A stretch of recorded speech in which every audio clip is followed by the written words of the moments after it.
Hunter Blake smiled the moment the coffee left his hand, certain that humiliating a stranger before the chief executive would cost him nothing. Mason Carter never raised his voice. He sat in his worn jacket, soaked through, while the cafe waited for him to apologize and disappear the way men like him often did. Instead, he folded a napkin into a small shape and slid it across the table toward Violet Langford without a word. Her smile vanished. Hunter's laughter died in his throat. Nobody understood that the worst mistake of his life had walked in wearing a stained shirt. Stay until the very end, because one small, quiet gesture will unravel a secret that will shake the entire corporation.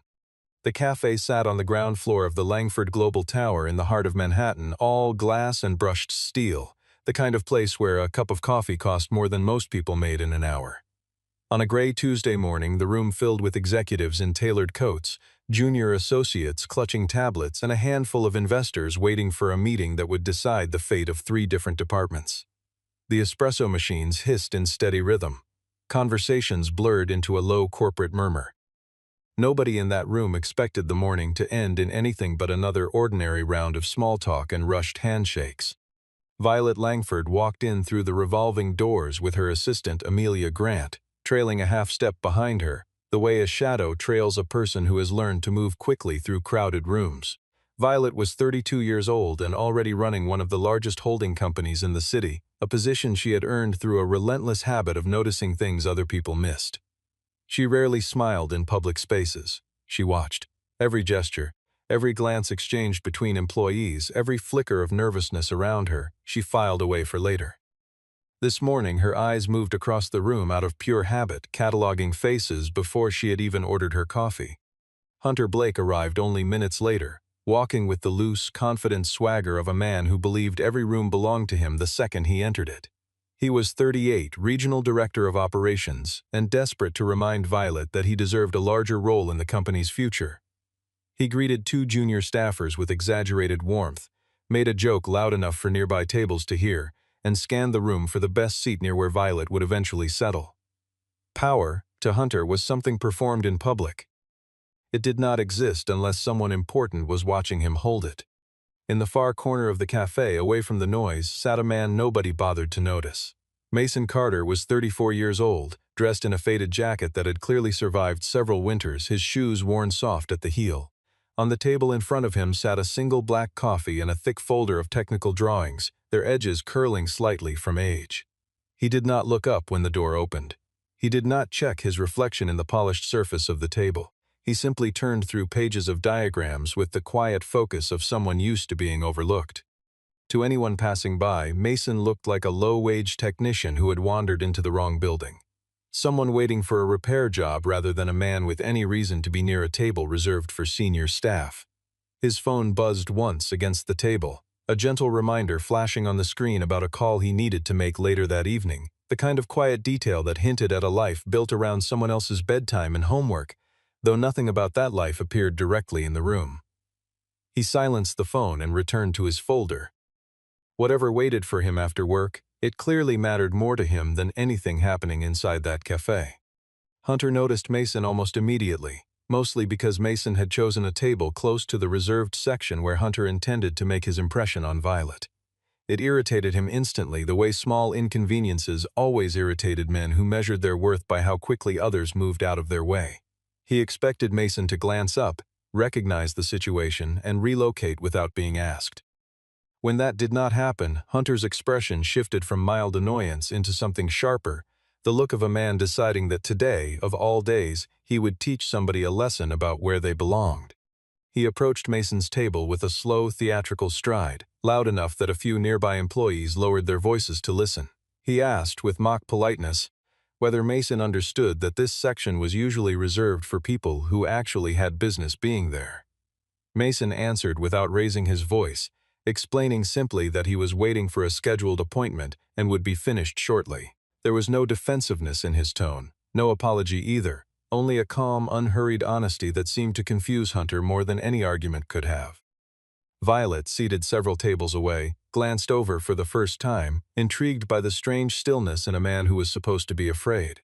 Hunter kept pushing, his voice polite on the surface but laced with the kind of mockery designed to humiliate without technically breaking any rule of decorum. He asked Mason if he understood that a jacket like his did not exactly belong beside a table reserved for executives. A few younger employees nearby laughed quietly, not out of genuine cruelty but out of fear, the kind of laughter people offer when they want to stay on the comfortable side of someone powerful. Logan Pierce, the cafe's manager, stepped closer but hesitated, unwilling to confront a man who spent more money in this location than most of his regular customers combined. Mason still did not react with anger. He only repeated calmly that he had no intention of causing trouble. That calmness seemed to bother Hunter more than open defiance would have.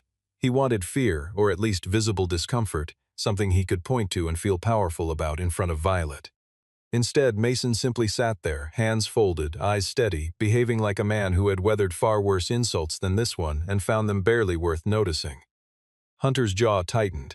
He reached for the cup of coffee sitting near the edge of his own table, lifted it as though adjusting his grip, then twisted his wrist in a motion meant to look accidental.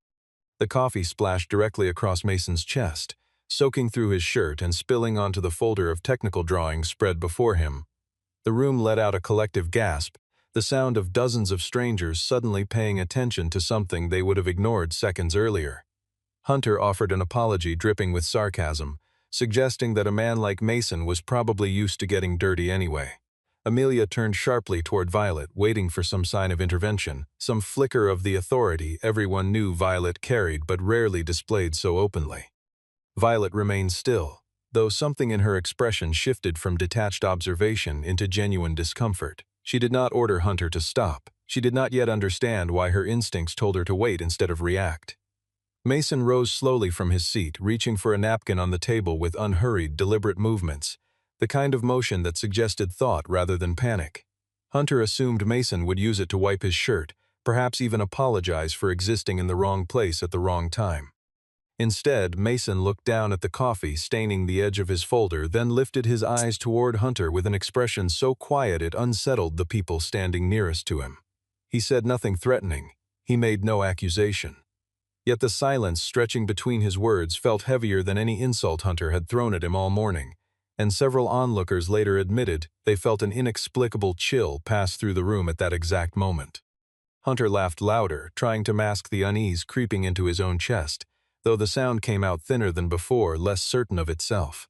Violet studied Mason with new attention, noticing the steadiness in his hands, the lack of humiliation in his posture, the complete absence of the fear she expected from someone just publicly degraded in front of strangers. Whatever Hunter intended this scene to prove about power and humiliation, it was quietly slipping away from him, replaced by something the entire cafe was about to witness for the first time. Mason set the napkin flat against the table and folded it with 2 fingers, creasing it into a small, deliberate triangle with a diagonal line running through its center. The motion was simple, almost invisible to anyone not paying close attention, yet precise in a way that suggested practice rather than accident. He reached into the soaked folder and pulled free a small metal clip, setting it gently beside the folded napkin. Without announcing anything, he slid both objects slowly across the table toward Violet. Violet's eyes locked onto the shape the instant it stopped in front of her, and her entire posture changed, as if something cold had settled across her shoulders. Amelia leaned in, confused by the sudden tension, unable to understand what a folded napkin could possibly mean. Hunter kept smiling, though his laughter faded as he noticed Violet was no longer looking anywhere near him. She asked Mason, in a low voice barely above a whisper, where he had learned to make a signal like that. Mason answered simply that certain signals were only taught to people trained to recognize when a building was being compromised from the inside. The cafe fell into an unnatural quiet, the kind that spreads through a crowded room when everyone senses something serious has entered the conversation, even if they cannot name what it is. Violet glanced down at the folder soaking on the table and noticed for the first time a partial diagram of a secondary security layout belonging to Langford Global. Hunter's confidence cracked visibly, because that particular document was never supposed to leave the building, let alone surface in the hands of a stranger in a cafe. Mason spoke gently, almost without emotion, explaining that the coffee spilled across the page had revealed a layer of thermal ink hidden beneath the printed lines. As the liquid spread across the corner of the paper, a string of hidden characters had risen to the surface. Characters that should never have existed on a document meant for public eyes. He did not point a finger at Hunter directly. He simply let his gaze rest on him for a moment longer than necessary, long enough for Violet to follow the unspoken implication on her own. She understood instantly that what looked like a humiliating accident had actually exposed evidence nobody had intended to surface, least of all the man who started this entire confrontation to prove his own importance. Logan stood frozen near the counter, and several customers began edging back from their tables, sensing that whatever this had become, it was no longer an ordinary disagreement between two strangers. The first twist of the morning had arrived quietly, almost without anyone noticing the exact second it happened. Mason was not merely the victim everyone assumed him to be when they first watched Hunter humiliate him. He had walked into that cafe already investigating something far larger than a single act of cruelty, and the very coffee meant to break him had instead handed Violet the first piece of proof she would need. Violet raised a hand and asked everyone in the immediate area to remain exactly where they were for the next few minutes, her voice carrying the kind of quiet authority that silenced even Hunter for a moment. Hunter recovered quickly, insisting that Violet was allowing a struggling stranger to manipulate her in front of an entire room of witnesses. Mason ignored the accusation entirely and instead asked Violet to review footage from the side entrance on the east end of the building, covering roughly the last 2 days. Hunter demanded to know how Mason could possibly know about a door most employees never even noticed. Mason answered that he had once helped design risk assessment procedures for buildings constructed in a similar style, though he offered nothing more specific than that. Amelia stepped away briefly to contact internal security, her fingers moving quickly across her phone as she relayed instructions in a tone far more urgent than usual. Violet studied Mason for a long moment before asking for his full name, something she rarely bothered asking strangers in casual settings. When he answered, "Mason Carter," something shifted behind her eyes, recognition surfacing slowly from a memory she had not accessed in years. That name had appeared once before, buried inside a sealed file connected to a security crisis that nearly destroyed a partner company nearly a decade earlier. Mason had been the quiet specialist who uncovered an internal betrayal at the heart of that company, preventing a catastrophic collapse before retreating entirely from the industry that made him briefly, dangerously visible. Hunter tried to interrupt, insisting that a real expert would never dress the way Mason did or sit quietly in a corner sipping black coffee like an ordinary laborer. Violet no longer trusted anything coming out of Hunter's mouth. She instructed Amelia to reach out immediately to Carter Reynolds, the company's longtime legal advisor, someone who had worked closely enough with the firm's history to recognize names buried deep in old records. Mason still made no attempt to advertise his own past, offering only that he had come to the cafe because he received a signal suggesting Langford Global was being undermined from somewhere inside its own walls. He mentioned, briefly and without detail, that he avoided public visibility now because he carried responsibilities at home that mattered more to him than recognition or reputation. Nothing about those responsibilities appeared directly in the conversation, only a steady undertone suggesting a life built around someone other than himself, a quiet motivation rather than a dramatic confession. Violet's posture softened slightly as she listened, her earlier suspicion slowly giving way to something closer to respect. Whatever Mason had walked away from years earlier, it clearly had not erased the instincts that made him dangerous to people hiding the truth. And Violet was beginning to understand that the man Hunter chose to humiliate that morning might be the only person in the room capable of saving her company. Sensing the danger of exposure closing in around him, Hunter shifted tactics and began attacking Mason directly with words sharpened by panic rather than confidence. He claimed Mason had smuggled falsified documents into the cafe specifically to manipulate his way closer to the chief executive, a theory that sounded desperate even as he said it aloud. A few lower-level employees nearby exchanged uncertain glances, unsure which version of events to believe as the situation spiraled further from anything resembling a normal morning. Hunter ordered building security to escort Mason outside immediately, his voice rising with an urgency that betrayed more fear than authority. Mason did not resist. He simply warned, in a calm and measured tone, that if he were removed from the cafe at that moment, a backup system on the 42nd floor would automatically erase itself within roughly 11 minutes. Violet asked how he could possibly know something so specific with such confidence. Mason explained, briefly, that someone had planted a timed deletion sequence designed to use this morning's scheduled meeting as cover, ensuring nobody would notice the erasure until long after it finished. Hunter scoffed loudly, calling the claim an outlandish fantasy meant to buy Mason more time inside the building. Mason simply looked at him and referenced a specific technical term, one that only somebody who had personally approved a falsified security contract would immediately recognize.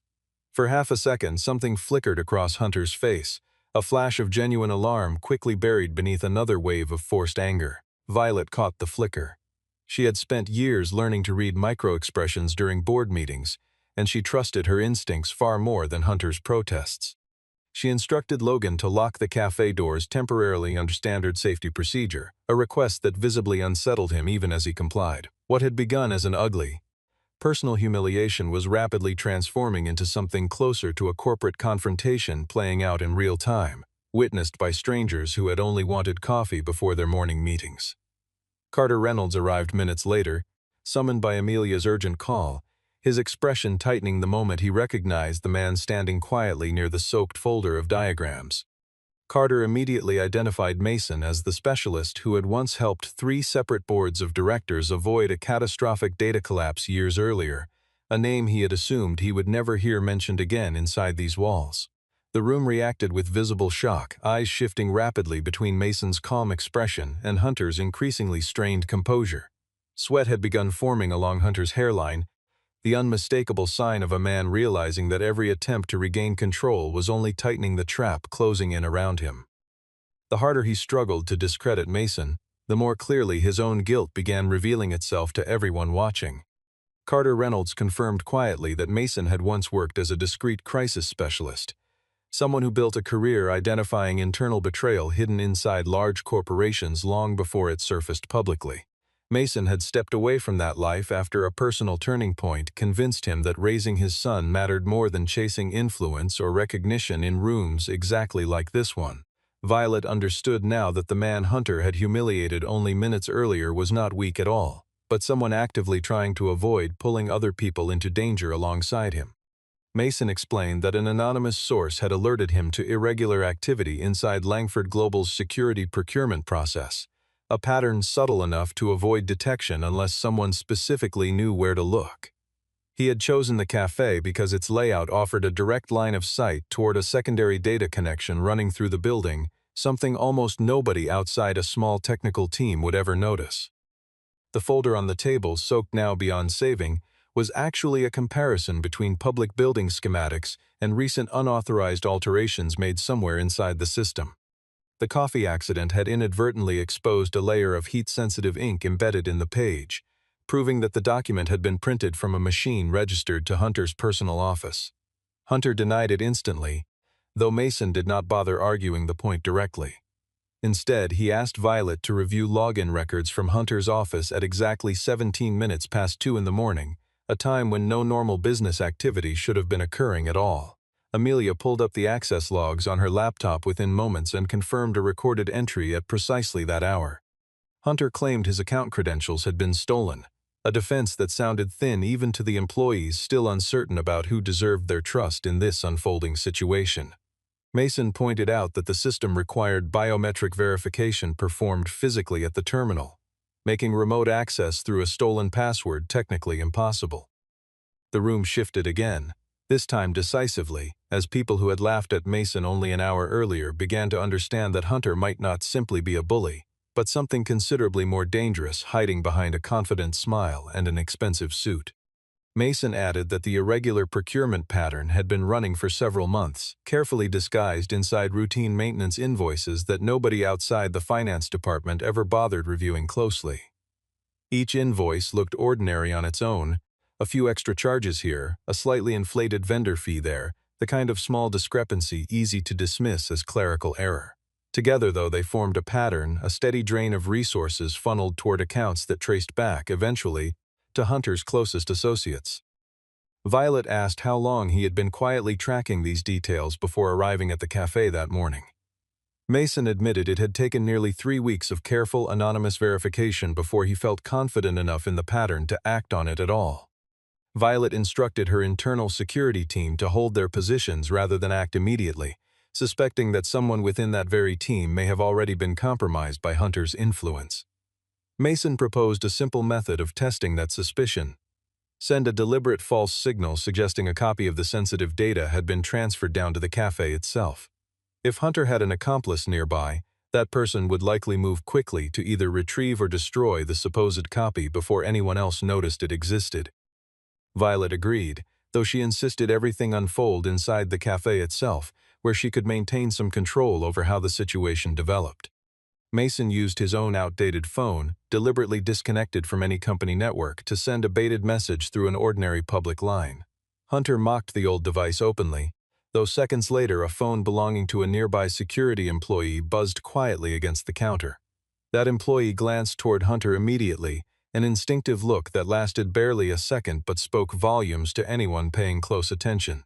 Mason noticed it instantly and placed a steady hand on the table, signaling Violet without words to remain calm and avoid reacting too quickly.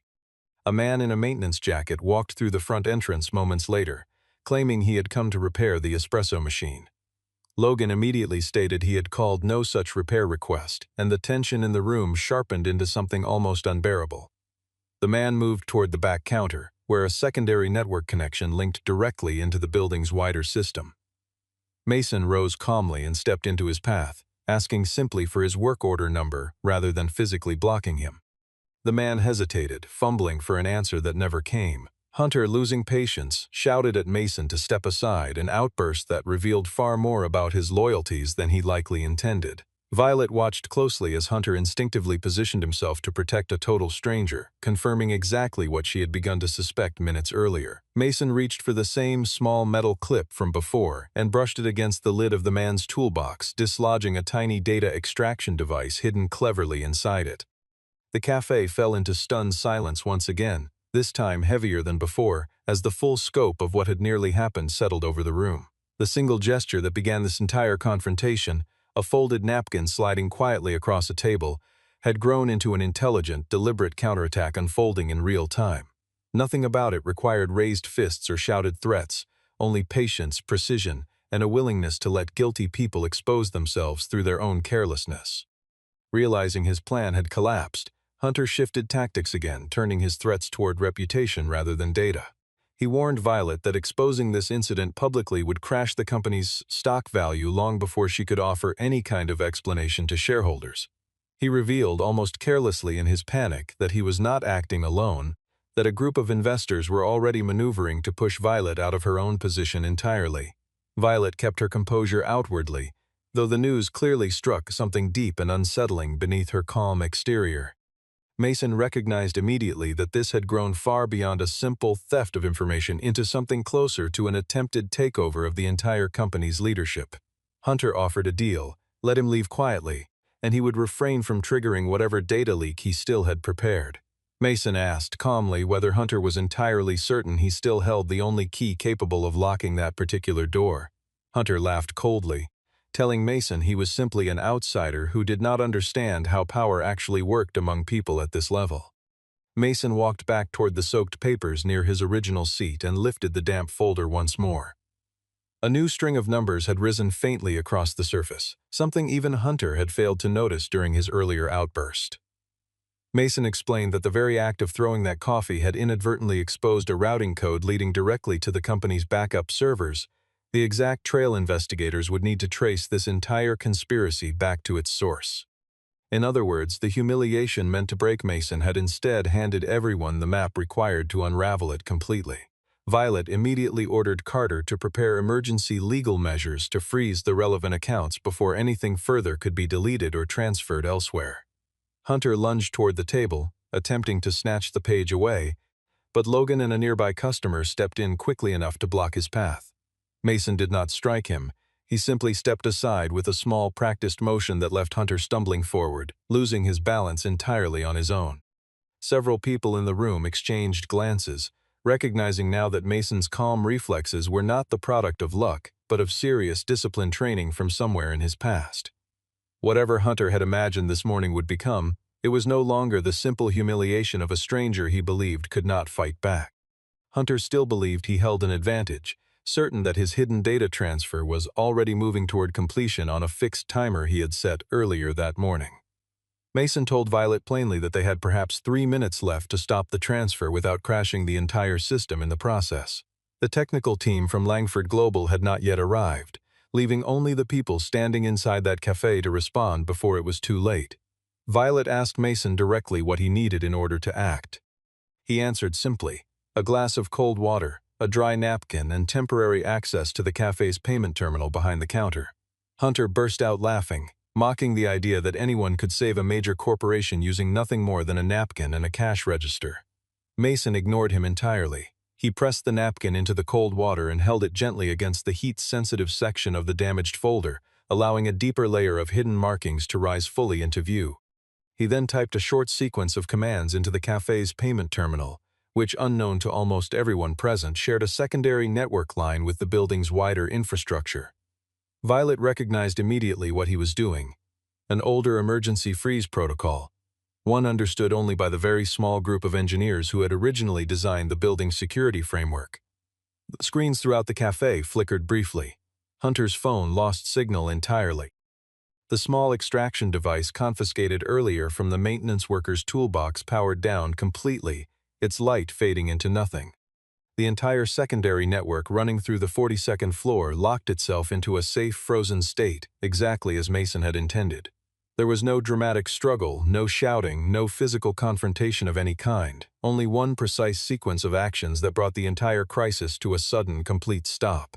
The cafe held its breath collectively, an unnatural stillness settling over dozens of strangers who had only minutes earlier expected an ordinary morning of coffee and small talk. Violet looked at Mason the way someone looks at a person who has just quietly saved everything they had spent years building. Hunter stood frozen near the overturned chair, finally understanding that he had lost, defeated entirely by the very man he had humiliated less than an hour earlier.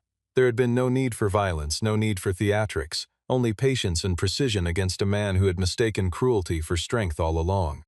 With the system safely frozen, Carter Reynolds finally had enough time to issue an internal order preserving every piece of company data before anyone could attempt to erase it again. Amelia confirmed within minutes that dozens of falsified transactions, fabricated contracts, and unauthorized access changes traced directly back to accounts under Hunter's control. The man disguised as a maintenance worker admitted under questioning that he had been paid simply to retrieve the device and erase any trace of his presence in the building. Hunter continued denying everything, though every detail he offered contradicted the system logs already gathered by Mason and Amelia together. Violet ordered an independent security team, separate from Hunter's usual circle, to escort him out of the cafe entirely. Hunter turned toward Mason with raw resentment in his eyes, demanding to know why a man with so little should be allowed to destroy everything he had built for himself. Mason answered quietly that Hunter had destroyed his own life the moment he decided that people with less money carried less dignity. The words landed hard across the room, and several people who had laughed earlier that morning lowered their eyes, ashamed of how easily they had joined in. Logan approached Mason directly, apologizing for failing to protect a customer inside his own cafe. Mason did not make a scene out of the apology, simply noting that silence in the face of cruelty only makes that cruelty stronger. A few of the customers who had laughed earlier that morning approached Mason quietly, one by one, offering small, awkward apologies of their own. He accepted each one with the same calm courtesy he had shown throughout the entire ordeal, never once making anyone feel smaller for their earlier mistake. One young associate admitted she had laughed simply because she feared losing favor with Hunter, and Mason told her gently that fear was a poor reason to abandon basic decency, though he understood how easily it could happen inside a workplace built on hierarchy and pressure. Violet listened to these small exchanges with quiet attention, recognizing that the damage caused that morning extended well beyond data and contracts, reaching into the everyday courage of ordinary employees who had been too afraid to speak up. Violet stood before the room and offered a public apology of her own, admitting she had hesitated too long before stepping in. She acknowledged that years spent observing power from a careful distance had made her slower to act than she should have been in a moment that clearly demanded immediate intervention. Mason accepted the apology without using it as a moment of triumph. He simply gathered his soaked jacket, mentioning quietly that he still had an important call waiting for him later that evening. After Hunter had been escorted away, Violet invited Mason upstairs to her private office to discuss a possible role as an independent security advisor for Langford Global. Mason did not agree right away. He explained that he was not searching for a title, nor was he eager to return fully to a life that once cost him the peace he had worked hard to rebuild for himself and his son. Violet asked why he had bothered showing up at all if he wanted nothing to do with power or recognition. He answered that some things a person can walk away from, but they cannot stand by while someone else's life is quietly being destroyed. Violet realized then that Mason had not saved her company for money or status, but out of a principle he had carried with him long after leaving his old career behind. Amelia offered him a clean towel and a spare jacket from the office closet, but Mason accepted only the towel, explaining gently that his old jacket would be fine again once it had been washed. That small detail said more about him than any resume ever could. A quiet refusal to let comfort or wealth define his sense of self. Violet offered to compensate him fairly for the hours and the risk he had taken that morning, but Mason asked instead that the company establish a support fund for lower-level employees who had been unfairly pressured or dismissed under Hunter's influence. Violet agreed without hesitation, surprised by how little Mason wanted for himself. He also asked that Logan retrain his staff on how to handle public harassment inside the cafe, a request Logan accepted immediately, viewing it as a genuine chance to correct his earlier failure. The morning that began with public humiliation was slowly turning into something neither victory nor defeat alone could fully describe, but rather the quiet beginning of repair. Once the cafe had quieted and most of the crowd had drifted away, Violet asked Mason to sit with her for a few minutes near a window overlooking the street below. She admitted that for years she had believed coldness was the only quality that could keep her safe inside a world built around constant competition. Hunter had exploited that belief skillfully, turning her careful silence into a tool he used to pressure others without ever facing direct resistance. Mason did not judge her for any of it. He told her gently that people often mistake control for strength, when real strength usually means standing up for what is right before the moment becomes too dangerous to ignore. Violet asked whether he ever regretted leaving behind a career filled with recognition and influence. Mason looked out toward the street for a long moment before answering that he once lived a life full of reputation but very little peace.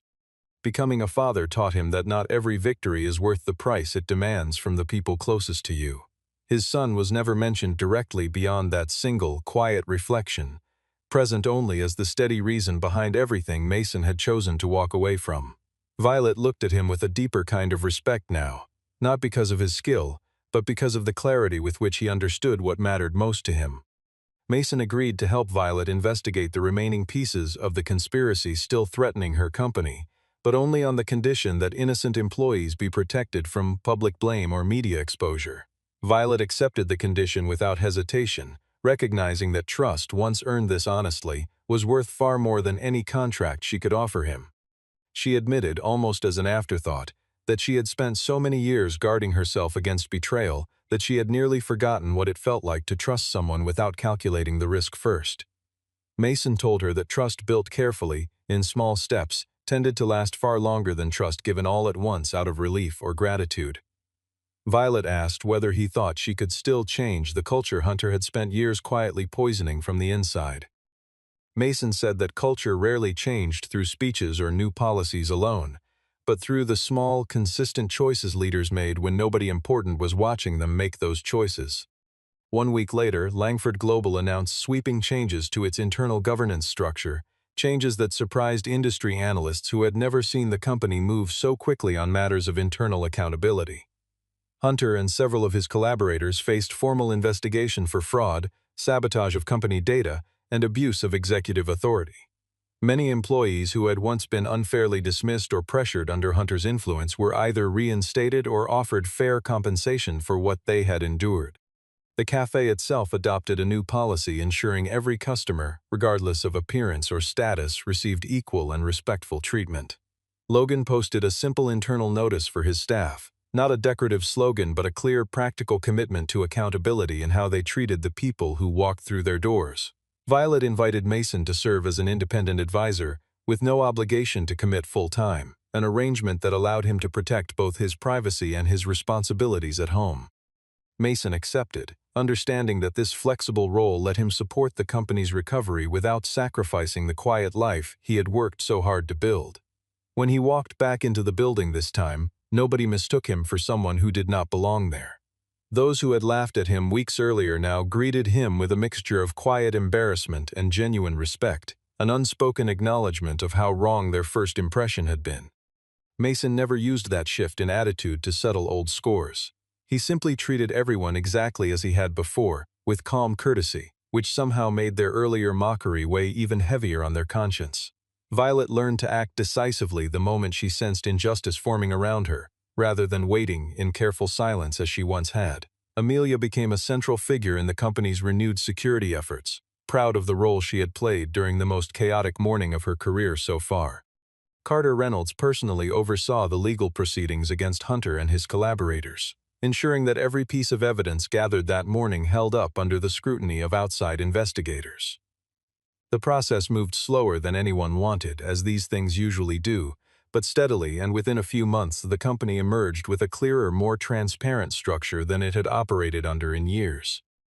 Several smaller partner firms, watching from a distance, began adopting similar accountability measures of their own, citing the Langford Global incident as a turning point in how the industry quietly addressed internal corruption. The story closed several months later back inside the very same cafe where everything had begun. Mason walked in dressed as simply as ever, though this time the staff greeted him with sincere warmth rather than quiet suspicion. Violet arrived shortly afterward, no longer trailed by the large entourage that once followed her everywhere she went. She placed a folder on Mason's table, a much drier one this time, containing a final report confirming that the company's systems were secure, that every employee harmed by Hunter had received fair compensation, and that the new support fund had already begun helping its first group of workers rebuild their lives. Mason did not take much credit for any of it, saying quietly that everything had started simply because a cup of coffee landed on the wrong person at exactly the right moment. Violet smiled and corrected him gently, telling him it was never about the coffee at all, but about his choice not to answer cruelty with hatred. Mason glanced toward the counter, where Logan had framed the very napkin from that morning, keeping it as a small reminder of the lesson the entire cafe had learned that day. Nobody mentioned Hunter's name anymore, since whatever false power he once held had disappeared completely along with his career. Mason left shortly after receiving a brief private call from home, a quiet detail kept deliberately small and personal, never expanded into anything more than that simple grounding moment. Violet watched him go, understanding now that some people never need a stage or a title to change an entire room. The story ended where it began, at the same modest table where Mason had once been humiliated, now quietly remembered as the place where everything changed for the better. The lesson remained simple and lasting: never measure a person's worth by the condition of their jacket, because sometimes the quietest person in the room is the one holding the truth that brings everyone else to a complete stop. Outside, the city moved on the way it always did, indifferent to the quiet drama that had unfolded inside one small cafe months earlier. Yet inside that building something had shifted permanently, a small culture of respect that no policy memo could have created on its own. Mason walked home that evening the same way he always did, unremarkable to anyone passing him on the street, carrying nothing more than a folded jacket and the steady, ordinary contentment of a man who had chosen the life he actually wanted.